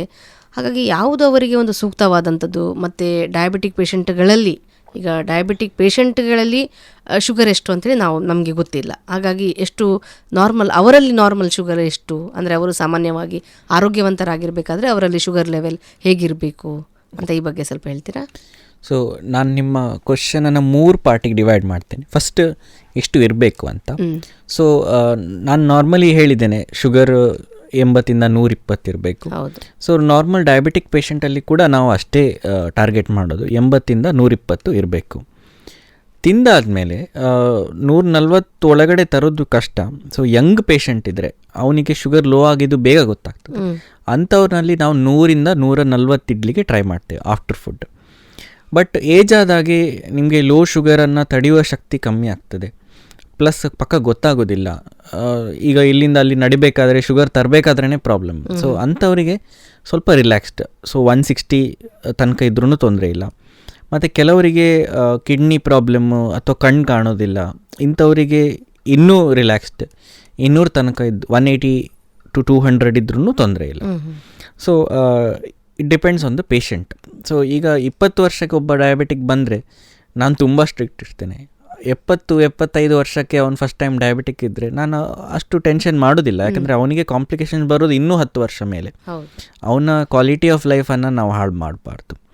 ಸೊ ಅದು ಒಂದು. ಸೆಕೆಂಡ್, ನೀವು ಕೇಳಿದರೆ ಯಾವ ಟೆಸ್ಟ್ ಮಾಡಬೇಕು, ಯಾವುದು ಬೆಸ್ಟ್ ಅಂತ. ಸೊ ನಾರ್ಮಲಿ ಅಟ್ಲೀಸ್ಟ್ 2 ಟೆಸ್ಟ್ ಮಾಡಬೇಕು. ಈಗ 3 ಟೆಸ್ಟ್ ಉಂಟು ನಾರ್ಮಲಿ ಮಾನಿಟ್ರಿಂಗ್ಗೋಸ್ಕರ. ಒಂದು ಸಲ ಡಯಾಬಿಟೀಸ್ ಗೊತ್ತಾಯಿತು, ಮದ್ದು ಸ್ಟಾರ್ಟ್ ಮಾಡಿದೆ, ಈಗ ರೇಂಜಲ್ಲಿ ಉಂಟಾ, ನಾರ್ಮಲಲ್ಲಿ ಉಂಟಾ ಇಲ್ಲ ಅಂತ ನೋಡಲಿಕ್ಕೆ. ಸೊ ಒಂದು ಫಾಸ್ಟಿಂಗ್, ಸೊ 8 ಅವರು ಫಾಸ್ಟ್ ಮಾಡಿ ಬೆಳಿಗ್ಗೆ ಮಾಡುವಂಥದ್ದು, ಇದು ಖಾಲಿ ಹೊಟ್ಟೆಯಲ್ಲಿ ಮಾಡುವಂಥದ್ದು ವಿದೌಟ್ ಟ್ಯಾಬ್ಲೆಟ್. ಸೊ ಫಾಸ್ಟಿಂಗ್ ಒಂದು ಮಾಡಬೇಕು, ಅಥವಾ ನೀವು ಆಫ್ಟರ್ ಫುಡ್ ಮಾಡ್ಬೋದು. ಇದು ಏನಂದರೆ ನೀವು ತಿಂಡಿ ತಿಂದ್ರಿ ಮತ್ತು 2 hours ಆದಮೇಲೆ, ಅಂದರೆ 2 ಗಂಟೆ ಆದಮೇಲೆ ಶುಗರ್ ನೋಡುವಂಥದ್ದು. Third option is HbA1c, average sugar. So usually ಇದು any time of the day ಮಾಡ್ಬೋದು. ಸೊ ಈ HbA1c ನಿಮ್ಮದು 7 ಒಳಗಡೆ ಇರಬೇಕು. ಸೊ ಶುಗರ್ ಕಂಟ್ರೋಲ್ ಉಂಟಾ ಅಂತ ಗೊತ್ತಾಗಬೇಕಾದ್ರೆ. ವೆರಸ್ ಯಂಗರ್ ಪೇಷಂಟ್ಸಲ್ಲಿ ನಾವು ಇನ್ನೂ ಸ್ಟ್ರಿಕ್ಟ್ ಇರ್ತೀವಿ, 6.5 ಒಳಗಡೆ ಇರಬೇಕು. ಬಟ್ ಕೆಲವರು 80+ ಬರುವಾಗ ನಾವು 7 ಟಾರ್ಗೆಟ್ ಮಾಡೋದಿಲ್ಲ, ಅವರಿಗೂ ಒಳ್ಳೆಯದಲ್ಲ, ನಮಗೂ ಕಷ್ಟ ಆಗ್ತದೆ. ಸೊ 7.5, 8 ಒಳಗಡೆ ಇದ್ದರೆ ಒಳ್ಳೆಯದು. ಸೊ ನಾರ್ಮಲ್ HbA1c 7 ಒಳಗಡೆ ಇರಬೇಕು, ಇದು ನೀವು ನೆನಪಿಡಬೇಕು. ಸೊ ನಾವೇನು ಮಾಡ್ತೀವಿ, 3 ಟೆಸ್ಟಲ್ಲಿ 2 ಕಾಂಬಿನೇಷನ್ ಮಾಡ್ತೀವಿ. ಒಂದೇ ಫಾಸ್ಟಿಂಗ್ ಮತ್ತು HbA1c, ಒಂದೇ PPBS ಮತ್ತು HbA1c. ಮತ್ತು ಕೆಲವೊಮ್ಮೆ ಏನಾಗ್ತದೆ, ಪೇಷಂಟ್ ನಮ್ಮ ಹತ್ರ 10 ಗಂಟೆಗೆ ಬಂದರು, ಆಚೆ ಬ್ರೇಕ್ಫಾಸ್ಟ್ ಆಗಿ 1 ಗಂಟೆ ಆಯಿತು, ಫಾಸ್ಟಿಂಗ್ ಅಲ್ಲ. ಸೊ ಇಂಥಲ್ಲಿ ಏನು ಮಾಡ್ತೀವಿ ಅಂದರೆ ರ್ಯಾಂಡಮ್ ಬ್ಲಡ್ ಶುಗರು ಮತ್ತು HbA1c ಮಾಡ್ತೀವಿ. ಸೊ ರ್ಯಾಂಡಮ್ ಬ್ಲಡ್ ಶುಗರ್ ಅಂದರೆ ಏನು, ಇದಕ್ಕೆ ಟೈಮ್ ಲೆಕ್ಕ ಇಲ್ಲ. ಸೊ ಫಾಸ್ಟಿಂಗಲ್ಲಿ ನಾನು ಹೇಳಿದೆ 8 ಗಂಟೆ, ಪೋಸ್ಟ್ ಪ್ರ್ಯಾಂಡಲಲ್ಲಿ 2 hours. ರ್ಯಾಂಡಮ್ ಅಂದರೆ ನೀವು ಬಂದ ಕೂಡಲೇ ಮಾಡೋದು. ಇದು ಏನಂದರೆ ಕನ್ವೀನಿಯನ್ಸ್. ರ್ಯಾಂಡಮ್ ಬ್ಲಡ್ ಶುಗರ್ 200 ಮೇಲೆ ಇದ್ದರೆ ಗ್ಯಾರಂಟಿ ನಿಮ್ಮ ಮೆಡಿಸಿನ್ ಸಾಕಾಗ್ತಾ ಇಲ್ಲ. ಸೊ HbA1c ರ್ಯಾಂಡಮ್ ಶುಗರ್ ನೋಡಿಯೂ ನಿಮ್ಮ ಮೆಡಿಸಿನ್ ಅಡ್ಜಸ್ಟ್ ಮಾಡ್ಬೋದು, ಫಾಸ್ಟಿಂಗ್ ಆಫ್ಟರ್ ಫುಡ್ ನೋಡಿಯೂ ಅಡ್ಜಸ್ಟ್ ಮಾಡ್ಬೋದು, ಫಾಸ್ಟಿಂಗ್ HbA1c ನೋಡಿಯೂ ಅಡ್ಜಸ್ಟ್ ಮಾಡ್ಬೋದು, PPBS HbA1c ನೋಡಿಯೂ ಅಡ್ಜಸ್ಟ್ ಮಾಡ್ಬೋದು. ಮತ್ತು ನೆಕ್ಸ್ಟ್ ನೀವು third part of the question ಏನಂದರೆ ಎಷ್ಟು ದಿನಕ್ಕೊಮ್ಮೆ ನೋಡಬೇಕು. ಸೊ ದ ಆನ್ಸರ್ ಈಸ್, ತುಂಬ ಒಳ್ಳೆ ಕಂಟ್ರೋಲ್ ಇದ್ದರೆ 3 ತಿಂಗಳಿಗೊಮ್ಮೆ ಡಾಕ್ಟ್ರಿಗೆ ವಿಸಿಟ್ ಮಾಡಿದರೆ ಆಯಿತು. ಬಟ್ ಕೆಲವರು ಇನ್ಸುಲಿನಲ್ಲಿ ಇರ್ತಾರೆ. ಸೊ ಇನ್ಸುಲಿನ್ ಇದ್ದವರು ಮನೆಯಲ್ಲಿ ಅಟ್ಲೀಸ್ಟ್ ವಾರಕ್ಕೊಮ್ಮೆ ಶುಗರ್ ನೋಡ್ಕೊಳ್ಬೇಕು. ಡಾಕ್ಟ್ರ್ ಹತ್ರ 3 ತಿಂಗಳಿಗೊಮ್ಮೆ ಹೋದರೆ ಸಾಕು. ಬಟ್ ಕೆಲವರು ನಮ್ಮ ಹತ್ರ ಬರುವಾಗ ಶುಗರ್ 400, 500 ಎಲ್ಲ ಇರ್ತಾರೆ. ಕೆಲವೊಮ್ಮೆ ಅಡ್ಮಿಷನ್ ಬೇಕು, ಕೆಲವೊಮ್ಮೆ OPDಯಲ್ಲಿ ಮ್ಯಾನೇಜ್ ಮಾಡ್ಬೋದು.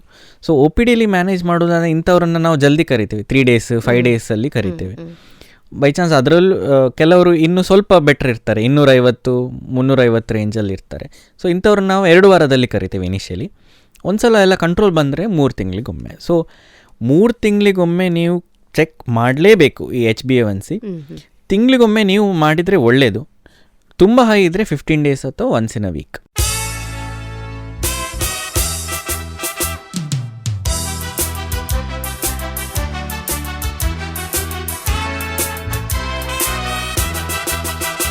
ಡಾಕ್ಟರ್, ಇವತ್ತಿನ ಸಂದರ್ಶನದಲ್ಲಿ ನೀವು ಮಧುಮೇಹ ಕಾಯಿಲೆಯ ಬಗ್ಗೆ ಸಾಕಷ್ಟು ಮಾಹಿತಿಯನ್ನು ನಮಗೆ ನೀಡಿದಿರಿ. ಈ ಸಂದರ್ಶನದ ಕೊನೆಯಲ್ಲಿ ನಮ್ಮ ರೇಡಿಯೋ ಕೇಳುಗರಿಗೆ ಹಾಗೂ ನಮ್ಮ ಸಾರ್ವಜನಿಕರಿಗೆ ಏನಾದರೂ ಸಂದೇಶವನ್ನು ನೀಡಲು ಇಚ್ಛಿಸ್ತೀರಾ? ಸೊ ಡಯಾಬಿಟೀಸ್ ಡೇ ಅಲ್ಲಿ ಮೇನ್ ಮಾಡೋದು ಯಾಕಂದರೆ ಡಯಾಬಿಟೀಸ್ ಅವೇರ್ನೆಸ್. ಸೊ ನಿಮ್ಮ ರೋಗ ವಿಷಯ ನಿಮಗೆ ಗೊತ್ತಿರಬೇಕು. ಸೊ ಅದು ತುಂಬ ಮುಖ್ಯ. ಬಟ್ ನಾಲೆಜ್ ಬರಬೇಕಾದ್ರೆ ಅದು ಕರೆಕ್ಟ್ ದಾರಿಯಿಂದ ಬರಬೇಕು. ಸೊ ಕೆಲವೊಮ್ಮೆ ವಾಟ್ಸ್ಯಾಪ್ ಫೇಸ್ಬುಕ್ಕಲ್ಲಿ ಸರಿ ಇರೋದಿಲ್ಲ. ಸೊ ಯಾವಾಗಲೂ ಕ್ರಾಸ್ ಚೆಕ್ ಮಾಡ್ಕೊಳ್ಳಿ, ವೆರಿಫೈ ಮಾಡ್ಕೊಳ್ಳಿ, ಇದು ಸೋರ್ಸ್ ಎಲ್ಲಿಂದ, ಕರೆಕ್ಟ್ ಜಾಗದಿಂದ ಬರ್ತಾ ಉಂಟಾ, ಡಾಕ್ಟ್ರಿಂದ ಬರ್ತಾ ಉಂಟಾ, ಸೈನ್ಸ್ ಪರ್ಸನಿಂದ ಬರ್ತಾ ಉಂಟಾ, ಅಥವಾ ಯಾರೋ ಹೇಳಿ ಏನೋ ಅಂತ ಸುದ್ದಿ ಬರ್ತಾ ಉಂಟಾ ಅಂತ. ಬಾಯಿಂದ ಬಾಯಿಗೆ. ಸೊ ಜಾಗ್ರತೆ ಇರಿ, ನಾಲೆಜನ್ನು ಜಾಸ್ತಿ ಮಾಡಿ, ಶುಗರನ್ನು HbA1c 7 ಒಳಗಡೆ ಇಟ್ಕೊಳ್ಳಿ, ಆದಷ್ಟು ಕಾಂಪ್ಲಿಕೇಶನ್ಸನ್ನು ಕಮ್ಮಿ ಮಾಡ್ಕೊಳ್ಳಿ. ಇದೇ ನನ್ನ ಟೇಕ್ ಹೋಮ್ ಮೆಸೇಜ್.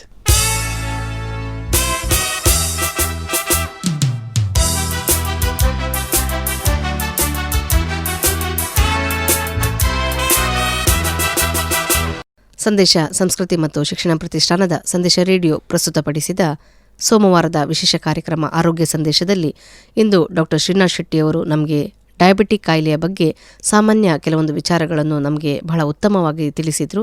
ಡಾಕ್ಟರ್, ನಿಮಗೆ ನಮ್ಮ ಸಂದೇಶ ರೇಡಿಯೋ ಕಾರ್ಯಕ್ರಮದ ಪರವಾಗಿ ಪ್ರೀತಿಪೂರ್ವಕವಾದ ಧನ್ಯವಾದಗಳನ್ನು ಸಲ್ಲಿಸ್ತೇನೆ. Thank you doctor. ಧನ್ಯವಾದಗಳು. Thank you.